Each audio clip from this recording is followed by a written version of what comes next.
Halo semuanya, welcome to Overthinking with SM bareng gue Sahnas. Gue Maudi di Talk Santai buat kamu yang pikirannya ramai. Oke, malam ini kita mau bahas apa nih, Nas? Malam ini kita mau bahas tentang romanticizing ordinary life. Nah, bagaimana sih caranya kita itu meromantisasi atau menikmati hidup kita sendiri tanpa perlu kita mengcompare hidup kita sama orang lain. Kita sadari kita tuh selalu mengcompare hidup kita sama orang lain, dan yang itu ngebuat kita itu nggak bisa menikmati hidup kita sendiri. Apalagi ketika kita nih buka sosial media yang mana itu nunjukin keestetikan hidupnya. Nah, itulah yang makin membuat kita tuh makin-makin nih kayak ngerasa hidup kita tuh tertinggal dan nggak ngapa-ngapain. Kayak siklus hidup kita itu cuman kayak bangun tidur, makan, minum teh atau ngopi, kuliah, kerja, pulang, tidur lagi. Nah, siklusnya itu selalu berulang kayak gitu terus gitu. Dan ketika kita ngebuka sosial media, itu sih jadi sebuah ajang membandingkan diri dengan orang lain. Nah, lo sendiri nih, Mot, kapan sih terakhir kali lo merasa bahagia tanpa perlu posting apapun di sosial media atau membandingkan diri lo sama orang lain? Terakhir kali kapan bahagia?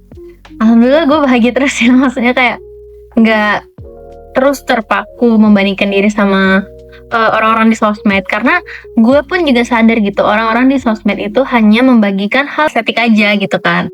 Hal yang buruk atau bakalan ruin their estetik itu nggak di-post gitu. Jadi gue tuh kayak merasa, oh ya udah, ini hanyalah konten doang gitu.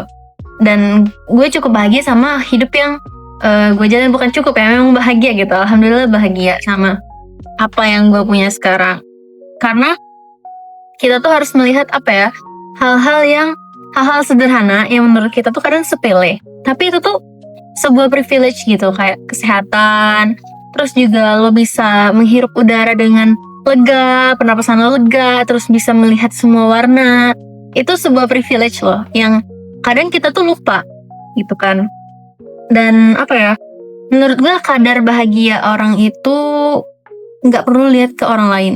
Karena kita tuh kayak terlalu sering melihat orang lain, jadi kita lupa kalau sebenarnya kita udah cukup, kita udah bahagia. Contohnya kayak lo dikasih es krim 1 biji, lo merasa udah bahagia nih, udah ngerasa cukup. Tapi ketika lo ngeliat kiri dan kanan, orang-orang kok pada dapat lebih dari 1, 2, atau 3, atau 5, 10. Di situ baru lo mulai ngerasa lo tuh nggak cukup sama 1 es krim, lo nggak bahagia sama 1 es krim gitu. Padahal sebelumnya cukup-cukup aja kan. Nah, itu sih yang menurut gue perlu kita kupas lebih dalam lagi sih malam ini gitu.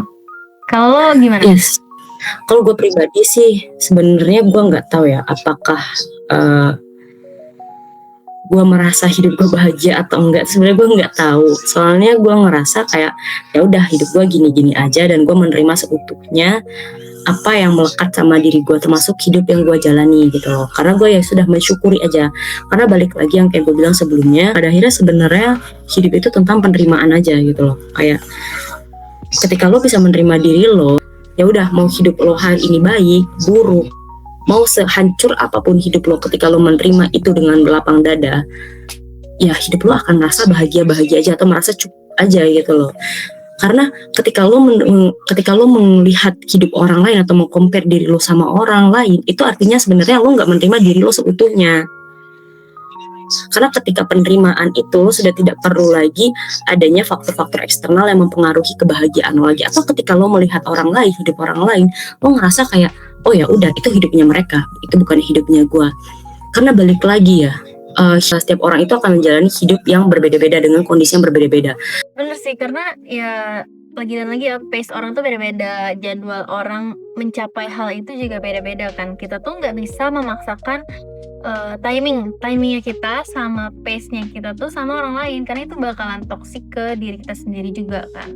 Nah, kalau lo sendiri tuh ada nggak sih satu hal atau rutinitas yang lo jaga dan lo tuh merasa bersyukur masih bisa melakukan itu di setiap harinya gitu? Ada nggak nih rutinitas kecil aja gitu? Rutinitas kecil, jujur sekarang gue nggak punya rutinitas yang gimana-gimana ya. Cuman gue kalau misalnya kayak jalan pagi itu paling seminggu ada 3 kali atau 2 kali lah ya gitu. Karena ada beberapa hal yang menyebabkan gue bolong gitu untuk jalan pagi. Kalau rutinitas yang gue syukurin adalah gue masih bisa ketemu keluarga, ngobrol santai, terus bisa kumpul, dan yang paling penting juga adalah gue masih bisa main sama ponakan-ponakan gue sih, karena ya itu salah satu sumber kebahagiaan yang menjadi rutinitas gue. Ya kalau dulu ya, kalau misalnya balik ke dulu gitu, rutinitas yang gue jaga adalah dulu masih bisa setiap hari baca buku minimal 10 halaman gitu. Tapi kalau sekarang gue lagi di fase tidak bisa membaca buku gitu loh, lagi reading slump gitu. Kalau lo sendiri gimana? Apa sih satu kenikmatan yang masih lo syukuri sampai sekarang?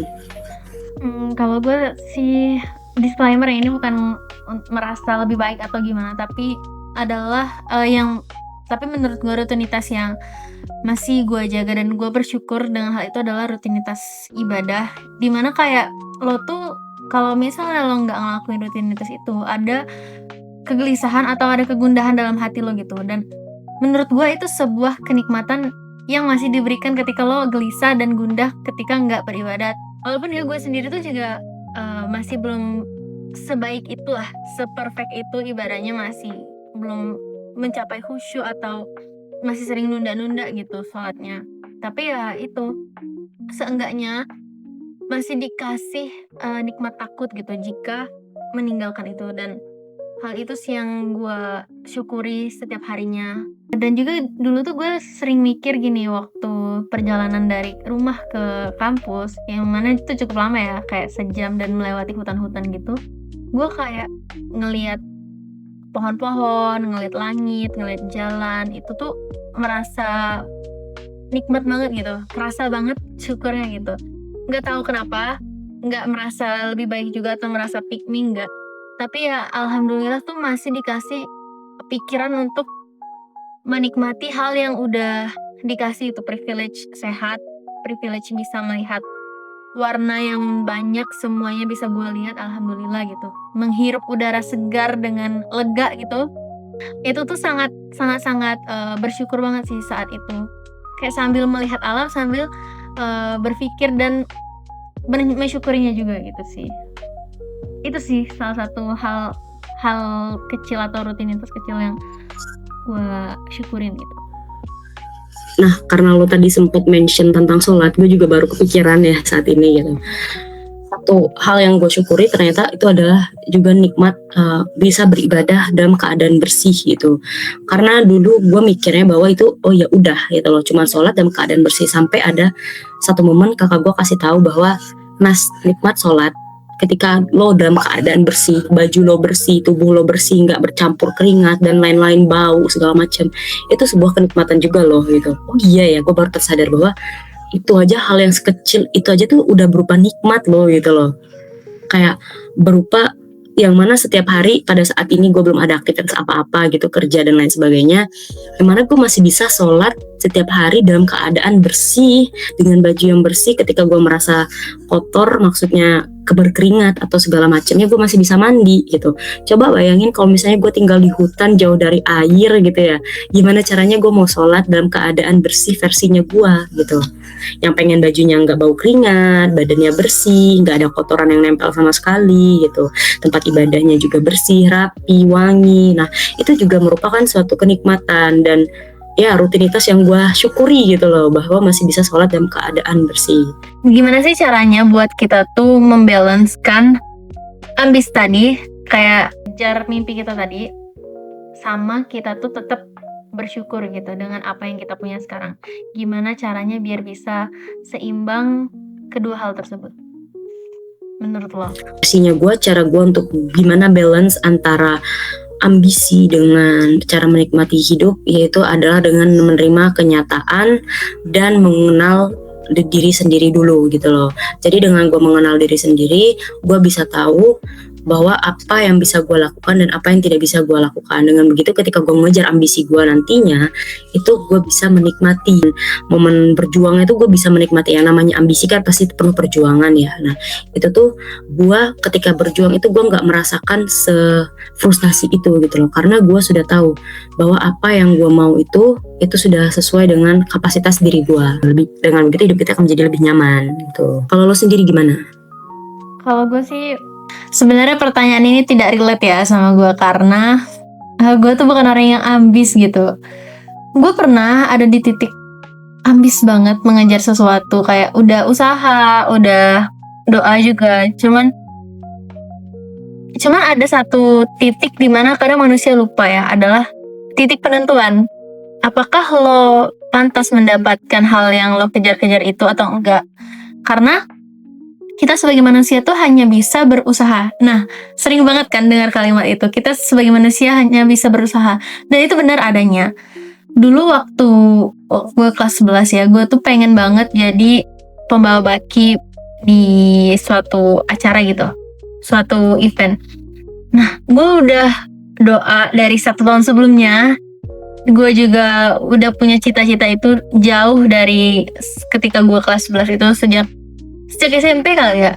Terus gue juga udah usaha pastinya kan, udah berdoa, udah usaha, tapi gue lupa kalau yang menentukan gue pantas atau enggak tuh bukan gue, tapi Tuhan, tapi Allah gitu. Karena kadang manusia tuh terlalu fokus pada kemampuannya sendiri atau usaha yang udah dia lakukan. Dia lupa kalau dia tuh masih sebuah makhluk gitu, masih punya keterbatasan. Dan itu sih yang membuat gue tuh nggak seambis itu lagi, tapi tetap punya tujuan. Cuman ya udah tetap menjalani dengan arus yang ada gitu. Maksudnya kayak misalnya tujuan gue A gitu, nah gue cari tahu gimana sih cara mencapai A, lalu gue usahakan, gue doakan, tapi udah nggak terlalu berharap pokoknya gue harus A, pokoknya gue pasti dapat A. Nggak begitu sih, gue lebih legowo lah, lebih kayak ya udah, yang penting kita usaha, hasilnya kita serahin sama yang di atas aja gitu sih sekarang. Jadi pertanyaan ambis ini ya kurang relate di gue sih. Jadi nggak ada pressure apa-apa gitu ya. Iya. Soalnya gue ingat banget kayak waktu itu juga zamannya SMP ya, gue pengen banget masuk satu SMA yang terfavorit di kota kita, gitu ya gitu. Itu gagal dan kayak rasanya wah, padahal pada saat itu tuh gue udah belajar mati-matian di saat orang lain belum belajar buku UTBK. Pada saat itu kan soal UTBK itu kan kompleks banget ya, ribet banget gitu. Gue di SMP kelas 7 semester 2 kalau nggak salah itu gue udah belajar, dan gue pakai 3 buku. Ada tes potensi akademik, terus tes potensi skolastik, sama buku UTBK-nya yang satu paket gitu. Nah itu gue pelajarin semua tuh, ada ribuan soal, dan gue sudah mempersiapkan diri. Pas gue hari tesnya ternyata gue gagal gitu, dan ternyata keterima itu adalah orang-orang yang pada saat itu gue punya pemikiran bahwa orang-orang itu dalam tanda kutip bodoh gitu loh. Gue pada saat itu gitu, gue menganggapnya mereka bodoh gitu, mereka nggak ada effort apa-apa kok bisa lolos, kok bisa keterima gitu, sementara gue yang sudah belajar mati-matian kok nggak diterima gitu. Tapi pada akhirnya gue menyadari bahwa oh itu semua bukan tentang usaha aja loh gitu, tapi balik lagi ke takdir lo gitu, apakah di situ baik atau enggak gitu. Karena yang tahu mana yang baik atau yang mana yang baik buat lo atau yang mana yang buruk buat lo itu sebenarnya adalah Tuhannya kita, Allah. Hanya Allah yang tahu yang mana yang baik gitu. Tugasnya kita sebagai manusia cuman perlu berusaha aja. Kita boleh punya ambisi, tapi ketika ambisi itu tidak sesuai dengan apa yang kita harapkan, ya sudah, berarti memang itu sudah bukan jalannya lagi gitu. Dari diri lo sendiri, Mot, apa sih pesan buat orang di luar sana yang masih ngerasa dirinya itu tidak layak atau merasa kalah dari orang lain gitu, karena masih sering membandingkan diri sama orang lah? Menurut gue tuh menerapkan kata-kata love yourself. Sebenarnya dulu ya gue sering banget dengar kata-kata itu sejak SMP kan, karena itu ya pasaran banget, dan sesering itu orang ngomongin love yourself itu. Cuman baru ngena di gue tuh ketika udah 17-an ke atas gitu. Ketika udah berpikir nih, otak nih udah mulai menerima keadaan-keadaan pahit dalam hidup gitu. Ketika lo melakukan love yourself atau mencintai diri lo sendiri, itu tuh udah, menurut gue udah melewati tahapan-tahapan di mana lo harus mengenali diri lo sendiri, terus harus nerima apa sih kekurangan dan kelebihan lo. Lalu barulah lo bisa mencintai diri lo sendiri dengan segala kekurangan dan kelebihan serta hal-hal yang ada dalam diri lo gitu. Ketika lo udah mencintai itu, baru lo merasa cukup gitu. Lo nggak merasa ketakutan lagi nih sama pencapaian orang, apa yang dilakukan orang, kehidupan orang lain gitu. Karena lo fokus ke diri lo sendiri aja, lo udah merasa penuh gitu sama diri lo sendiri. Menurut gue itu sih. Coba terapkan love yourself gitu. Itu aja. Simple tapi sebenarnya dalam banget ya gitu. Benar kayak yang Mudi bilang tadi ya, bahwa eh, sebenarnya kata mencintai diri itu sederhana tapi sangat-sangat dalam dan sulit buat diterapi.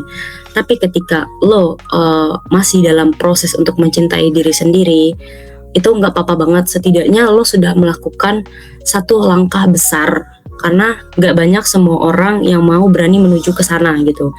Karena gini, setidaknya lo sudah berada di tahap awal. Misalnya ada 3 tahap, yang dimana kenali diri lo, yang kedua terima kekurangan dan kelebihan lo, dan yang ketiga adalah cintai diri lo sendiri.